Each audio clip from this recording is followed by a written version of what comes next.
Oke, perkenalan. Halo semuanya, nama saya Jojo. Saya mahasiswa Unsik semester 6. Jurusan? Sekarang jurusan Komunikasi dan Penyiaran Islam. Katanya jurusan listrik. Oh, kalau ada di spoiler dong, harusnya. Oh. Sekarang jurusan Komunikasi dan Penyiaran Islam. Oh iya. Kalau sekarang jurusan Las Listrik. Ramai sekali. Oke. Oke, sebagai mahasiswa akhir jurusan Las Listrik, saya sangat suka sekali dengan besi. Bau besi itu seakan-akan masuk ke kalbu. Cocok kayak gitu aja dipakai terus ya. Oke. Selama podcast ini ya. Iya. Kecipratan api biasa sih, Nyong. Oke. Tapi masuk pas pandemi nggak sih? Pas setelah? Udah nggak pandemi sih, cuman mahasiswanya kan pada nganggo masker. Kenapa tuh? Wedi elek soalnya. Oke. Iya benar. Oke. Di Unsik ya? Di Unsik, benar, di Unsik. Itu di mana sih? Biar orang-orang yang belum tahu tuh. Oke, di Unsik itu Universitas Sains Al-Quran adalah satu-satunya universitas di Wonosobo, Jawa Tengah. Di Wonosobo sekarang udah ada beberapa perguruan tinggi, tapi namanya bukan universitas, tapi sekolah tinggi perawat. Masa sih? Sekolah tinggi apa? Kedokteran ya? Bukan, keperawatan. Sekolah tinggi Stikes? ilmu, ya. Sekolah tinggi ilmu stikes. Oke, Jo.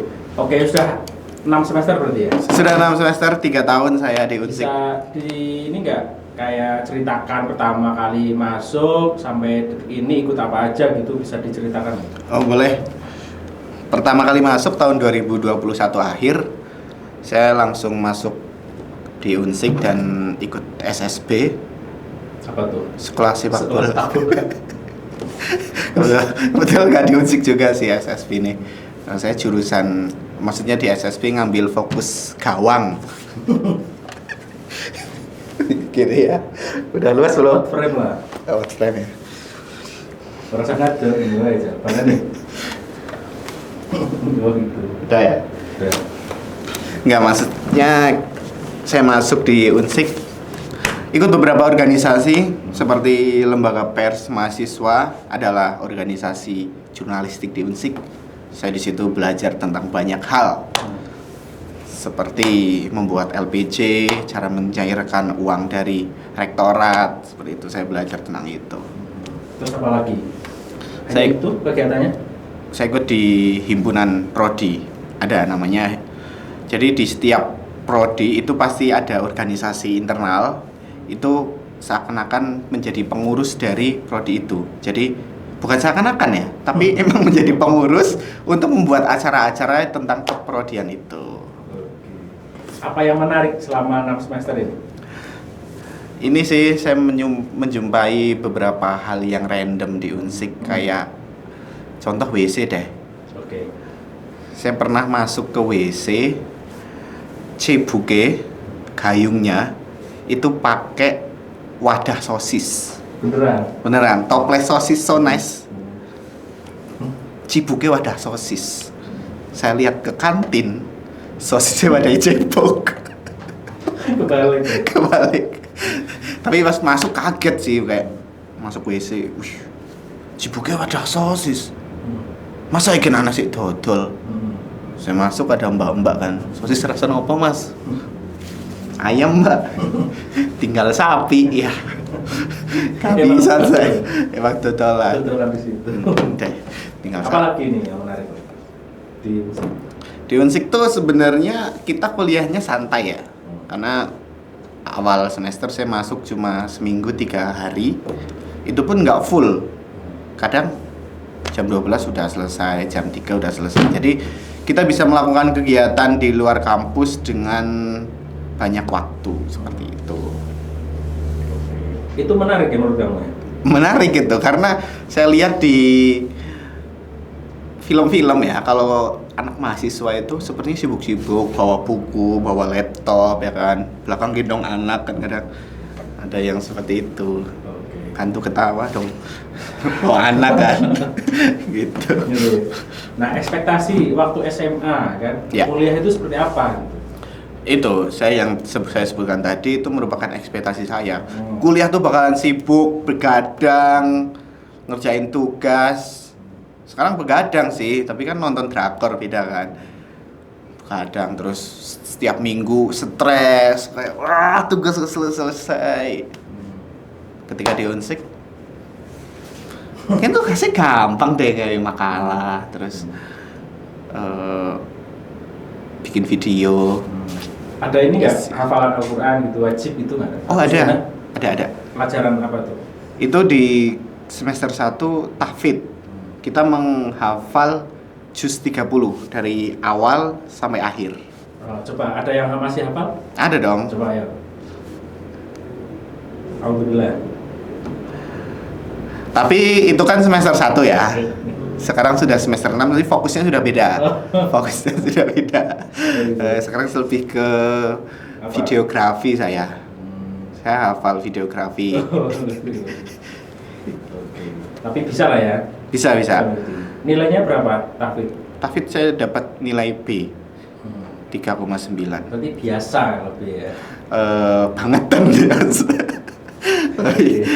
Karena mayoritas itu kan anak-anak pondok ya kalau di Unsik. Jadi banyak yang penghafal Al-Qur'an. Jadi dia tuh juz 30 tuh bukan seakan-akan ya.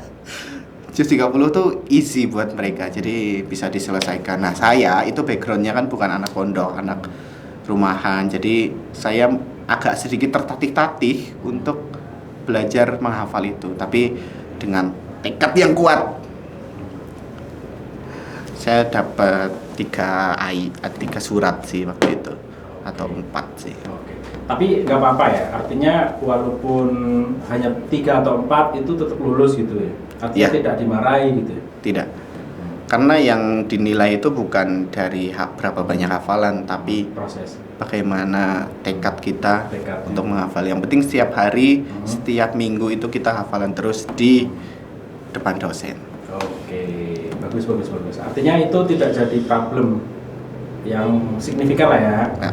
Bisa dilalui dengan oke ya. Bisa dilalui. Terus juga ada hafalan yang bukan juz 30, ada hafalan kayak ayat profesi gitu. Ada hafalannya cuma 2 surat yang penting. Karena jurusan saya kan belajar tentang dakwah juga. Jadi itu adalah ayat-ayat yang penting untuk dakwah. Oke. Itu ngelodok juga ya. Hafal di luar kepala ya. Iya, hafal. Di kepala kamu di sini terus ini di luar. Iya, emang nggak bisa masuk hafalannya dong. Oke. Semester 6 nih. Ya, Apa nih yang mau dirubah atau ditingkatkan atau dikurangi untuk 2 semester sisa nih? Mau ngapain? oh justru saya ingin belajar tentang hal baru di luar kampus ya. Soalnya kalau kita belajar di kampus saja, apalagi di perkuliahan itu, kalau kita keluar yang dapat ya cuma satu bidang itu. Kalau kita belajar di luar kampus itu, nanti kita bakalan lulus dengan banyak ilmu. Apa nih? Minatnya di bidang apa nih? Untuk nambah insight-insight tertentu. Iya, saya pengen belajar nge-MC sih. MC. Iya, Ya bener gitu ya. yang benar. Selama ini otodidak. Iya, selama ini otodidak, terus saya pengen belajar MC Jawa juga. Permadani. Enggak sih, ngapak mas. Oke.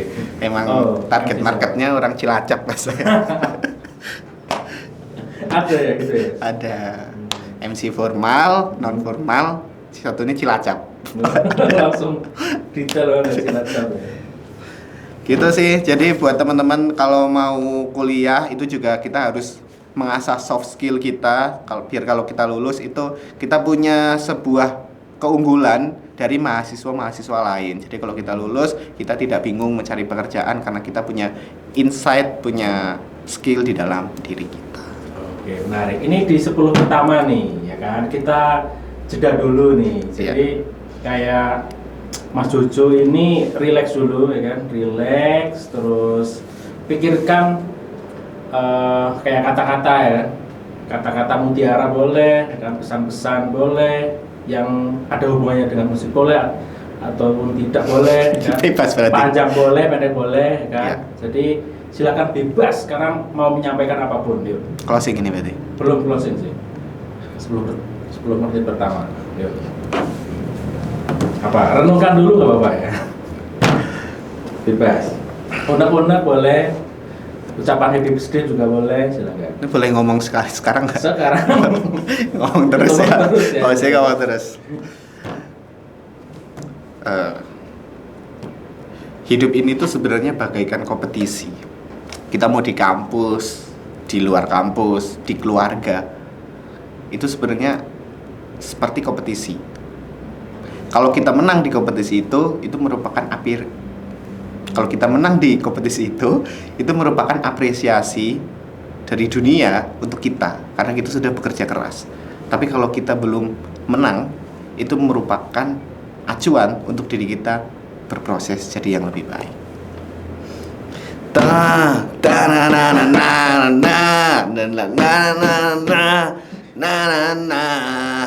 Oke.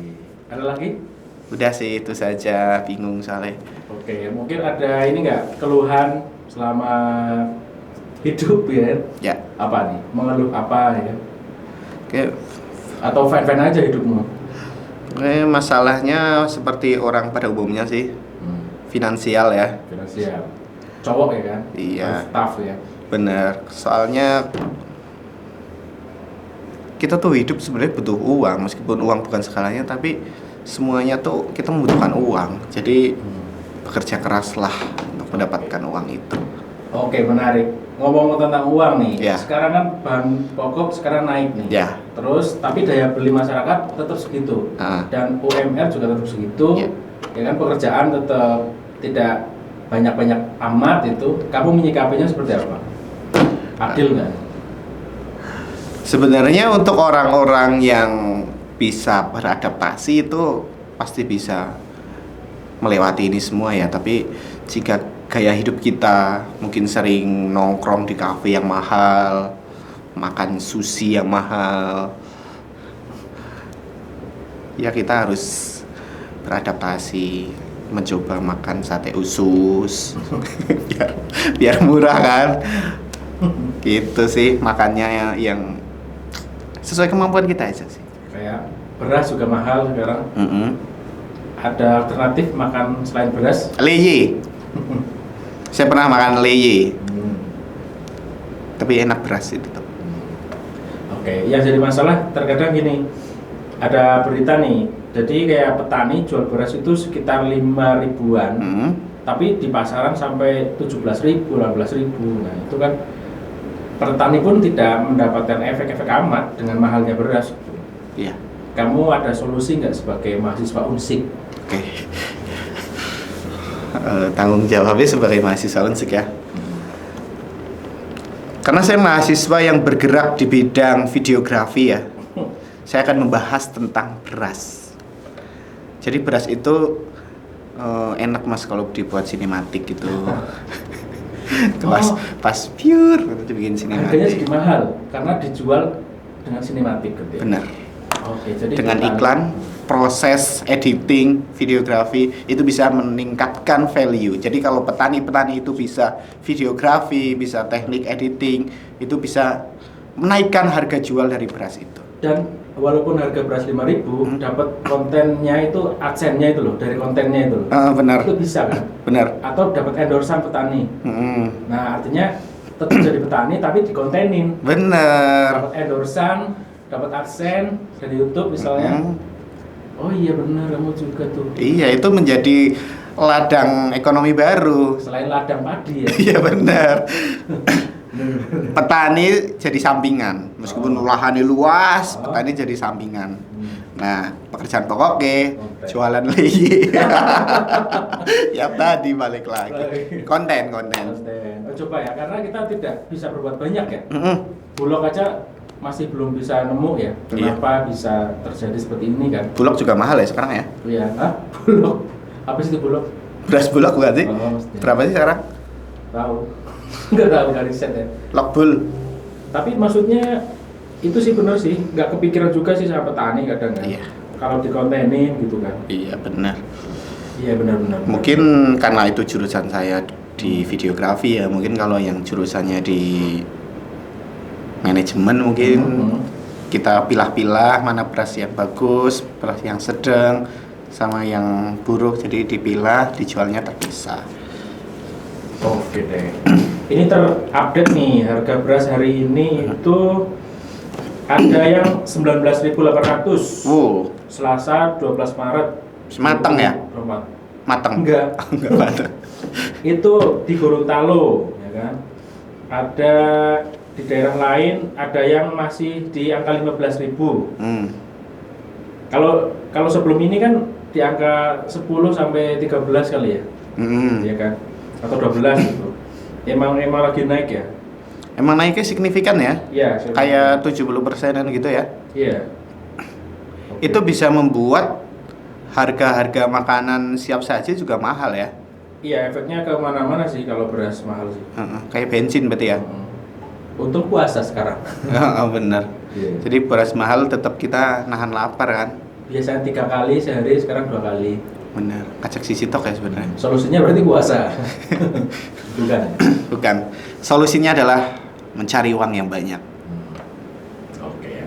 Jadi kayak pendidikan buat kita ya, tidak boleh kayak leha-leha apa istilahnya. Santai-santai. Santai-santai, terus juga kita tidak boleh menyalahkan keadaan. Karena kita mau seberapa keras menyalahkan keadaan, kalau tetap seperti ini ya kita bakalan termakan oleh keadaan. Maka dari itu kita harus survive, kita harus berjuang dan bertani beras. Berinovasi juga ya. Inovasi, pakai beras plastik ya. Enggak lah. Tapi menurutku lahan di Indonesia itu banyak yang nganggur sebenarnya. Kayak sepanjang pinggir jalan itu kalau mau nanemin cabai gitu, atau nanemin salak, nanemin jambu gitu, sepanjang jalan aja. Itu banyak. Kan tanah milik free ya, maksudnya milik umum kan. Iya. Tanemin apapun yang bisa jadi makanan itu bisa sebenarnya. Cuma kan nggak dilakukan. Iya, karena? Tahu, nggak ada yang menginisiasi kali. Iya. Karena mungkin prosesnya terlalu lama juga sih, karena orang Indonesia kan sukanya yang instan kan. Sedangkan beli gitu ya. Benar, sedangkan kita kalau menanam itu kan butuh waktu berbulan-bulan, 3 bulan. Betul. Bahkan kalau nanam singkong tuh bisa setahun. Burung ditanamkan sekali, kira geletak. Sulit banget orang berbuah, geletak ternyata. Iya. Oke, solutif juga sih menurutku. Berbobot ya? Berbobot juga. Podcastnya berbobot. 17 menit ya. Masih ada waktu 10 menit nih. Oke. 10 menit kita gunakan untuk menunggu adzan maghrib. Iya. Mungkin ada yang mau ini tanya-tanya deh. Siapa penonton? Kan gak live ya? Pura-puranya live. Oke. Bilang apa, ditulis di komentar, nanti saya bacakan dijawab di part 2. Oke. Mungkin teman-teman yang mau bertanya juga boleh di kolom komentar. Oh, ini ada yang masuk nih. Belum. Boleh nanti kita jawab di part 2, karena kalau video ini rame tentu akan banyak part-partnya. Kita bakalan tayang selama bulan puasa. Tapi tahun depan. Yeay. Pertanyaannya seputar apa aja? Boleh. Boleh tentang investasi. Kripto, saham bisa. Terus tentang pertanian, tentang peternakan, dan juga inovasi makanan ternak. Agak jauh ya, tapi bisa saya jawab dengan sudut pandang videografi. Oke, kacamatanya dipakai lagi. Oke. Kita closing aja, 20 menit aja. Mana tadi besi yang mau dilas ya? Jadi closing statement aja nih buat menutup apa yang mau disampaikan. Ya. Untuk para penonton YouTube ini, mungkin kalian resah dan bimbang tentang kehidupan ini. Semuanya serba mahal, semuanya semakin mahal. Tetapi yang harus kita ingat adalah bagaimana cara kita memproduktifkan diri, bagaimana cara kita untuk menambah esensial subscriber YouTube ini. Maka dari itu, komen dan subscribe. Oke. Wis ngono to. Udah sih. Dadah. Oke, dadah. Maaf ya waktunya terbuang sia-sia.